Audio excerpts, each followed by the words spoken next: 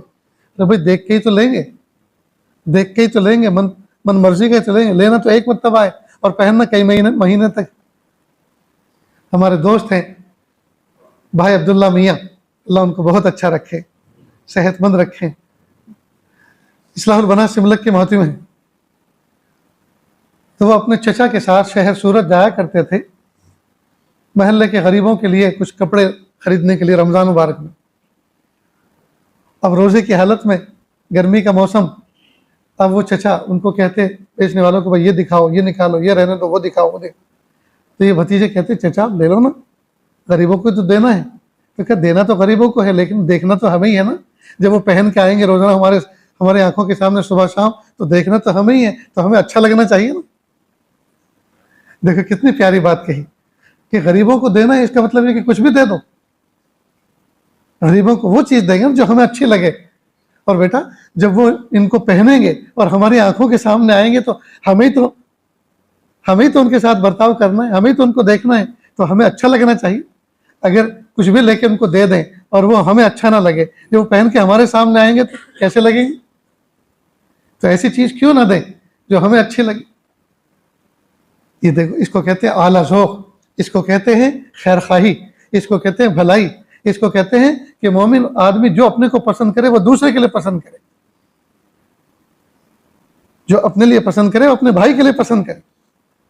آج کل ہمارا ذوق اتنا فاسد ہو چکا ہے، اتنا فاسد ہو چکا ہے کہ غریب کو اگر کوئی صدقہ دے رہے ہیں، فقیر کو کوئی صدقہ دے رہے ہیں، تو وہ نوٹ دیتے ہیں جو سب سے پھٹا پرانا ہے جیب کے اندر، جو ساری دکانوں سے واپس ہو چکا ہے. یہ دکان پہ جس کو لے کے جانے کا ارادہ ہے تو واپس ہو جائے گا کہ یہ فقیر کو دے دو. اب فقیر تو کہنے والا نہیں کہ ذرا نیا دو، اچھا دو، یہ تو پھٹا ہوا ہے. تو فوراً کہے گا کہ سامنے والا فوراً بھپتی کسے گا، ایک تو بھیک مانگنا ہے، تمہارے لیے نئے چھاپ کے لے کے رہوں. تو جب اللہ کے نام پر ہم پھٹا ہوا نوٹ دیں گے جی، تو پھر اللہ تعالیٰ کی رحمت ہمارے ساتھ کیسا برتاؤ کرے گی. اس لیے میرے بھائیوں، اسلام نے ہمارا ایک مزاج بنایا. آپ دوسرے کے لیے ایسا معاملہ کرو جیسا اپنے لیے پسند کرتے ہو. دوسرے کے ساتھ گفتگو کرو تو خندہ پیشانی کے ساتھ گفتگو کرو. جب کوئی معاملہ کرو، کوئی بات کرو، تو اچھے انداز سے بات کرو. اس سے تمہارا ایک اچھا معاشرہ ڈیولپ ہوگا، معاشرے میں بھلائی آئے گی، معاشرے میں نیکی آئے گی، ایک دوسرے کے ساتھ خیرخواہی کا، ہمدردی کا جذبہ پیدا ہوگا. تو جب انسان کا باطن بنتا ہے تو ظاہر سے اس طرح کے معاملات وجود میں آتے ہیں، ظاہر سے اس طرح کے معاملات وجود میں آتے ہیں. اور جب ظاہر سے اس طرح کے معاملات کرتا ہے تو اس کی برکتیں انسان کے باطن کو حاصل ہوتی ہیں. لہذا اسلامی معاشرہ کیسا ہوتا تھا؟ چند واقعات سنیے. حضرت عمر فاروق اعظم رضی اللہ تعالیٰ عنہ ایک مرتبہ حضرت ابوبکر صدیق رضی اللہ عنہ کے یہاں پہنچے.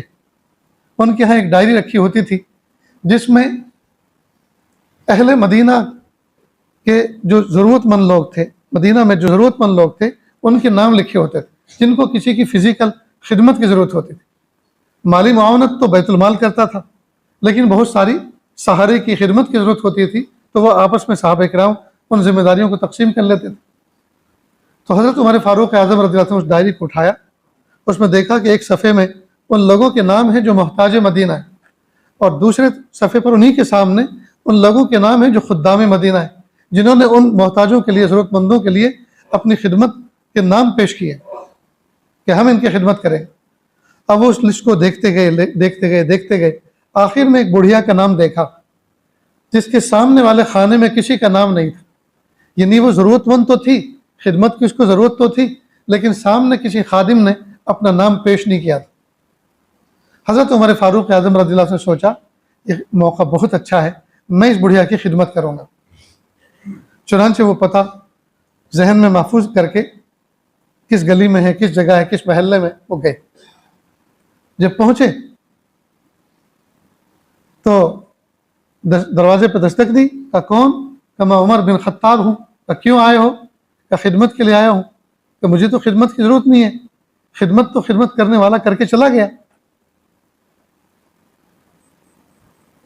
کہا وہ کون ہے, اس کا کیا نام ہے, جو ڈائری میں اس نے نام بھی نہیں لکھوایا امیر المومنین کی. کہ مجھے تو پتہ نہیں ہے اس کا نام کیا ہے, نہ میں نے کبھی پوچھا. وہ آتا ہے, دروازے پہ دستک دیتا ہے, سلام کرتا ہے اور کہتا ہے اماں پردہ کر لو, خادم آیا ہے, اور وہ خدمت کر کے چلا جاتا ہے. جب جاتا ہے تو سلام کر کے کہہ کے جاتا ہے اماں پردہ ختم ہو گیا, دروازہ بند کر لو. تو جب وہ دروازہ بھیڑ کر کے دروازہ بند کر کے جاتا ہے تو آواز مجھے آتی ہے کہ دروازہ بند ہوا, تو میں اٹھ کے جاتی ہوں اور اندر سے کنڈی لگا لیتی ہوں. نہ میں نے نام پوچھا, نہ مجھے پتا وہ کیسا ہے, کون ہے. حضرت عمر فاروق اعظم رضی اللہ عنہ حیران ہوئے. کہا کس وقت وہ آتے ہیں؟ کہا وہ جب اندھیرا ہوتا ہے تب آتے ہیں.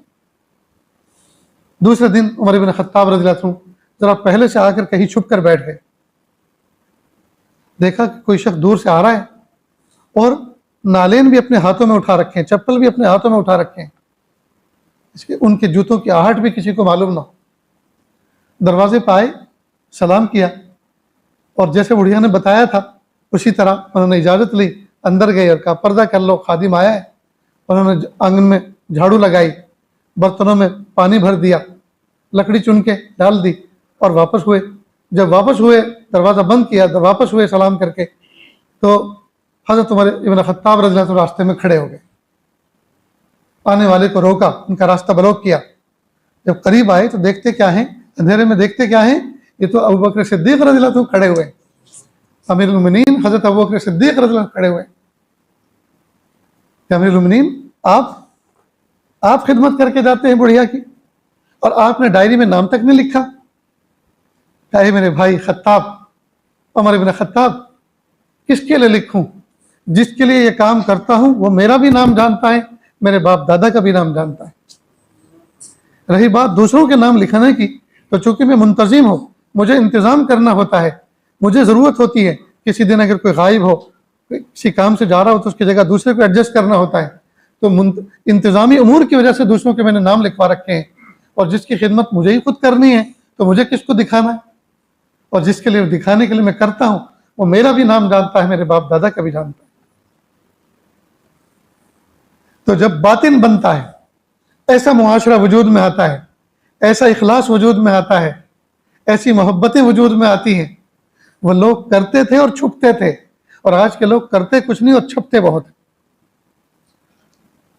غریبوں کے یہاں اگر چند چیزیں ضرورت کی پہنچانی ہو تو میڈیا والوں کو ساتھ لے کے چلتے ہیں, اس غریب کو سامنے کھڑا کرتے ہیں, اس کے ہاتھ میں وہ بوجھ دیتے ہیں اور پھر کہتے ہیں فوٹو کھینچو. اور زندگی بھر کے لیے ان کی غربت کے اشتہار چھپ جاتے ہیں اخباروں میں. میرے بھائیوں, ہم کسی غریب کو دیں تو اس طرح سے دیں کہ اس کی عزت کا خیال رکھا جائے, اس کی عزت سے کھلواڑ نہ کریں, اس کی عزت سے کھلواڑ نہ کریں. تو یہ معاشرت جب ہماری درست ہوگی, جب ہمارے اخلاق درست ہوں گے, تو ہمارا اس طرح کا برتاؤ ظاہر ہوگا.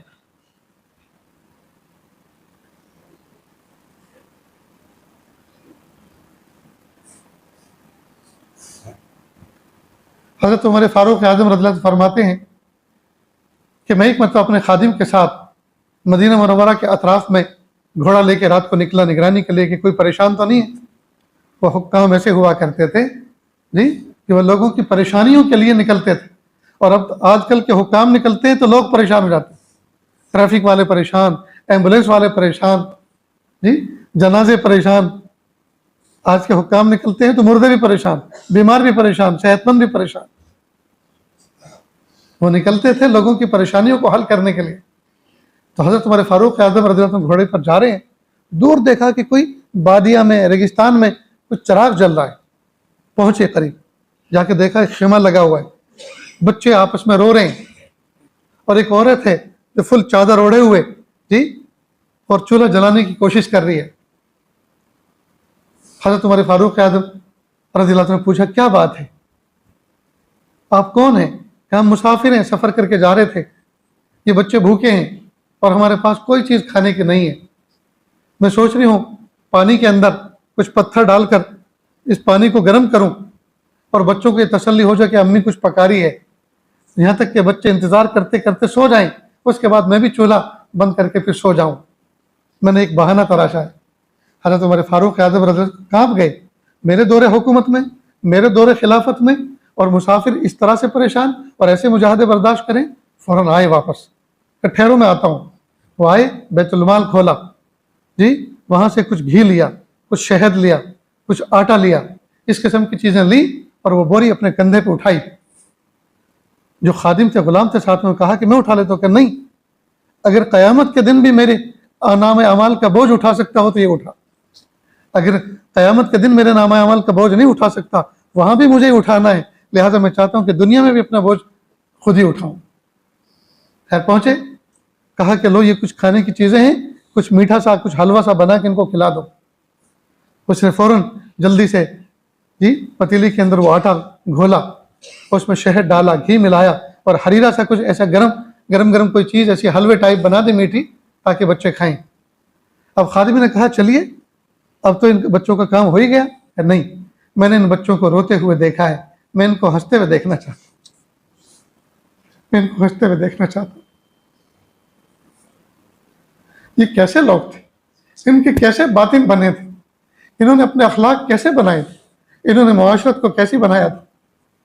میرے بھائیوں, ہم اپنے دل میں جھانک کر دیکھیں کہ ہم اپنے گھر والوں کے ساتھ کیسا برتاؤ کر رہے ہیں, ہم اپنے پڑوسیوں کے ساتھ کیسا برتاؤ کر رہے ہیں, ہم اہل محلہ کے ساتھ کیسا برتاؤ کر رہے ہیں, اہل بستی کے ساتھ ہم کیسا برتاؤ کر رہے ہیں, اہل وطن کے ساتھ ہم کس طرح کا برتاؤ کر رہے ہیں. ہم اخلاق کے اعتبار سے اتنے گر چکے ہیں کہ انسان انسانوں سے محفوظ نہیں رہے, انسان انسانوں سے محفوظ نہیں رہے. اس لیے دوستو, ہم اللہ تعالیٰ سے اپنی دعاؤں میں یہ چیز مانگیں, کتابیں پڑھیں, بزرگوں کی صحبت اختیار کریں, علماء صلحاء کے بیانات سنیں, ان کی کتابیں پڑھیں. یہ کتابیں ان کی لکھی ہوئی اور ان موضوعات پر جو کتابیں ہیں, یہ صحبت کا نعم البدل ہیں. اگر آپ ان کی صحبت میں رہ کر یہ اخلاق نہیں سیکھ سکتے, ان کی کتابیں پڑھ کر آپ یہ اخلاق سیکھ سکتے. یہ کتابیں, صلحاء کی کتابیں, ان کی صحبت کا نعم البدل ہوا کرتی. ہم نے تو کتابیں پڑھنا ہی چھوڑ دیا, جو دیکھو وہ فون دیکھ رہا ہے. پڑھنے کا دور گویا ختم ہی ہو گیا, کتابیں نہیں پڑھ رہے, فون دیکھ رہے ہیں. حالانکہ فون میں بہت سی چیزیں پڑھنے کی ہیں, بہت سی کتابیں PDF فارمیٹ میں آپ کو فون میں پڑھنے کو مل رہے ہیں, بلکہ جو کتاب مارکیٹ میں دستیاب نہیں, جو نایاب کتابیں ہیں وہ PDF میں موجود ہیں. لیکن نہیں, بس فون میں دیکھا جا رہا ہے, پڑھا نہیں جا رہا. اور کیا دیکھا جا رہا ہے, وہی جو اخلاق کو خراب کرنے والی چیز ہے وہ دیکھی جا رہی ہے, جو اعمال کو خراب کرنے والی چیز ہے وہ دیکھی جا رہی ہے, جو دل اور دماغ کو ویران کرنے والی چیز ہے وہ دیکھی جا رہی ہے. اور دیکھ رہے ہیں نماز کے باہر, مسجد کے باہر اور مسجد کے اندر آنے کے بعد, نماز کے اندر داخل ہونے کے بعد وہ ساری کی ساری چیزیں وہ چل رہی ہیں, دوبارہ وہ ریپیٹ ہو رہی ہیں. نماز خراب ہو رہی ہے, ہمارے اعمال خراب ہو رہے ہیں, ہماری سوچ خراب ہو رہی ہے, ہماری نیندیں خراب ہو رہی ہیں. نہ دن میں سکون ہے, نہ رات کو چین ہے. اس لیے دوستو, ہم اپنے اخلاق کو درست کریں, ہم اپنی معاشرت کو درست کریں. جی اچھی اچھی کتابیں مارکیٹ کے اندر موجود ہیں, علماء صلحاء سے پوچھیں, وہ نام لکھ کر بتائیں گے, وہ آپ کو حوالہ دیں گے, ان کے پاس دستیاب ہوگی تو آپ کو فراہم کریں گے. آپ کسی نوجوان, کوئی عالم آپ کے پڑوس میں ہے, آپ اس سے وقت متعین کریں اور وقت طے کریں کہ میں آپ سے کچھ کتاب سننا چاہتا ہوں, میں چاہتا ہوں کہ ہم دوست احباب کو لے کر آپ کے یہاں آؤں, یا آپ ہمارے یہاں بیٹھک میں آئیں اور ہمیں کچھ سنایا کریں, ہمیں کچھ سنایا کریں. اس طرح کی بات بھی تو طے ہو سکتی ہے, اور ایک صالح معاشرہ اس طرح سے وجود میں آ سکتا ہے. جب باتیں سنیں گے, عمل کی نیت سے سنیں گے, اور وہ چیزیں اپنے اندر اپنائیں گے کہ یہ واقعات تو ہم پڑھ رہے ہیں, ہم ایسے کیسے بنیں گے, تو ایک چیز وجود میں آئے گی.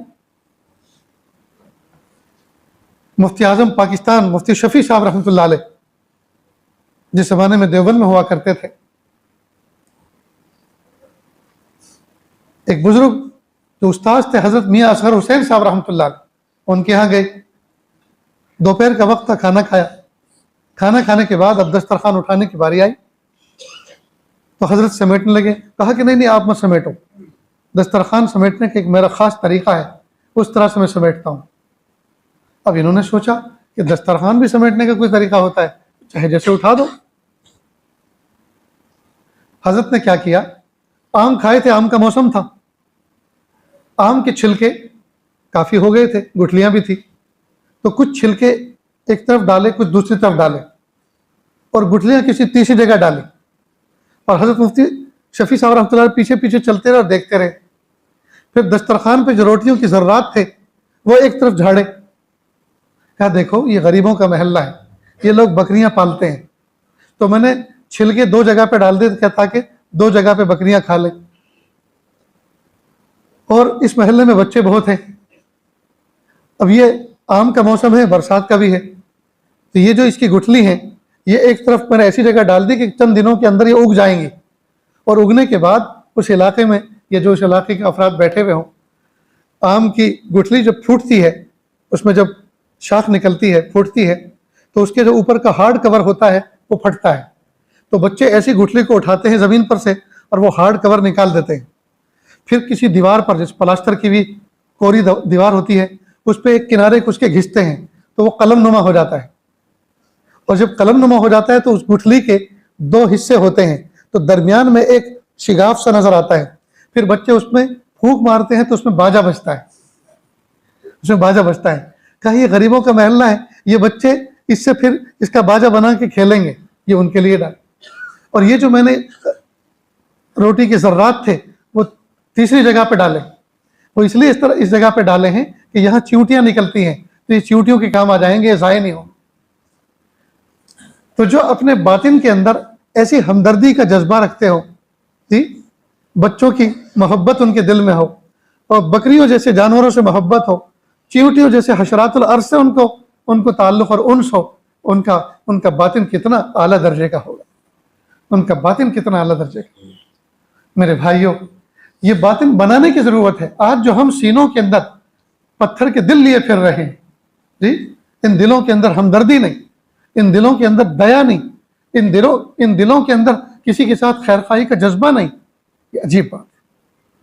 کئی مرتبہ ہم روڈ پہ جا رہے ہوتے ہیں اور وہاں کچھ عورتیں کھڑی ہوئی ہیں، کچھ مرد کھڑے ہوئے ہیں، تو ہم اپنی گاڑی سلو کر کے قریب میں جا کر پوچھنے کے لیے تیار نہیں کہ بھائی کیا دقت ہے، کیا پریشانی ہے، کسی کوئی ہیلپ چاہیے آپ کو، کسی کو بھیجنی ہے، آپ کو گاڑی میں کوئی پرابلم آیا ہے، میں اس کا کوئی حل نکال سکتا ہوں.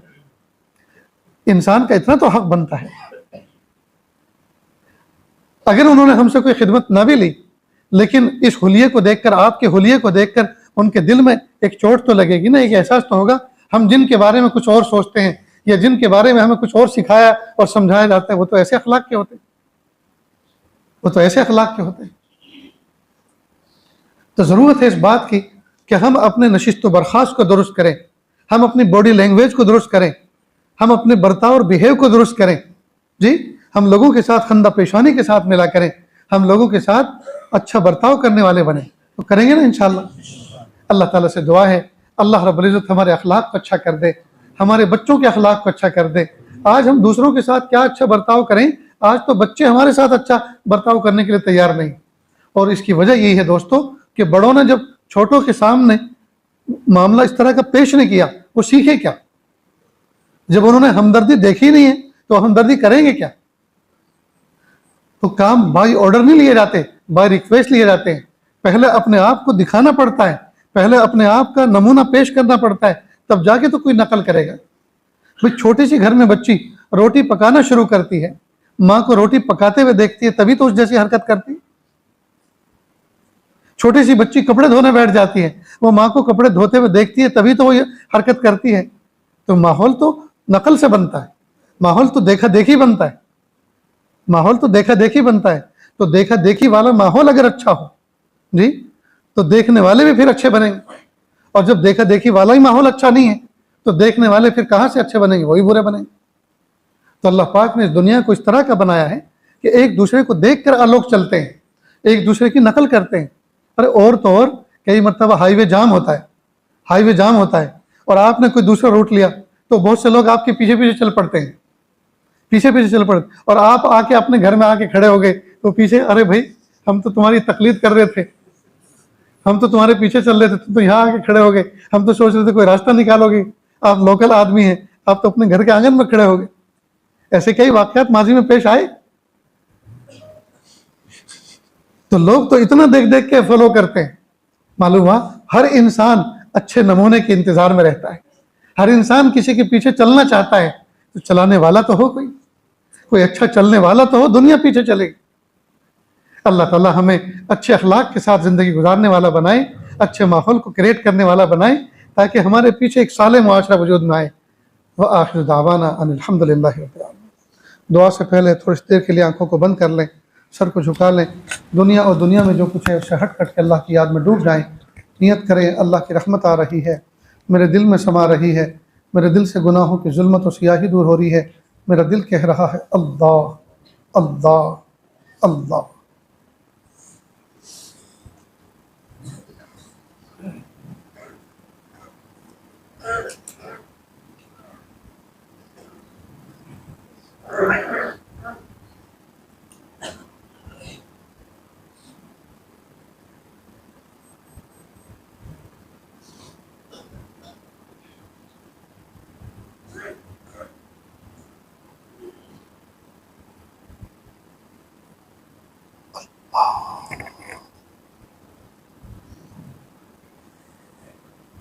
بخش دے میرے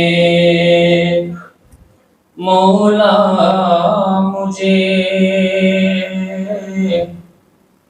میں بڑا ہی گناہگار ہوں، میں بڑا ہی گناہگار ہوں، تیرا اقراری مجرم ہوں میں، اور مجبور و لاچار ہوں، میں سراپا خطا ہی خطا، تو ہے بے حد عطا ہی عطا، میں سراپا خطا ہی خطا، تو ہے بے حد عطا ہی عطا، کیجئے مجھ پہ نظر شفا، میں حقیقت میں بیمار ہوں، تو غفار و ستار ہے، میں گناہوں کا انبار ہوں، مجھ کو کہتی ہے دنیا تیرا، تجھ کو سب کچھ ہے میرا پتا، تجھ کو سب کچھ ہے میرا پتا، مجھ کو کہتی ہے دنیا تیرا، تجھ کو سب کچھ ہے میرا پتا،